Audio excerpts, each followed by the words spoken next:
Messi কাঁদছেন, বাচ্চাদের মতো ডুকরে ডুকরে কাঁদছেন। দু চোখের জল ফেলে কাঁদছেন লিওনেল অ্যান্ড্রেস মেসি। তার কান্না দেখে পুরো স্টেডিয়ামের মানুষজন কাঁদছেন টিভি সেটের সামনে বসা মানুষগুলো।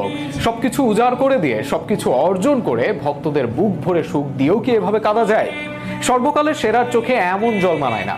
পায়ের গোড়ালি ফুলে গেছে, সেই অবস্থায়ও খেলা চালিয়ে গেছেন মেসি। এরপর যখন ইনজুরিতে মাঠ ছাড়লেন, তবুও কান্না থামেনি।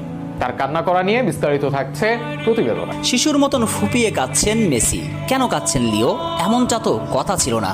ফুটবলটা তো তিনি শুধুই এখন উপভোগ করতে চান, সে কথা বলেছিলেন নিজেই। কিন্তু তবুও কাঁদছেন লিও, কথা দিয়ে যেন তিনি কথা রাখলেন না। হ্যাঁ, লিও কথা রাখতে পারলেন না। দেশের জন্য ওই আকাশ নীল জার্সিটার জন্য কাঁদছেন পতাকার জন্য, কাঁদছেন বন্ধু ডি মারিয়ার জন্য।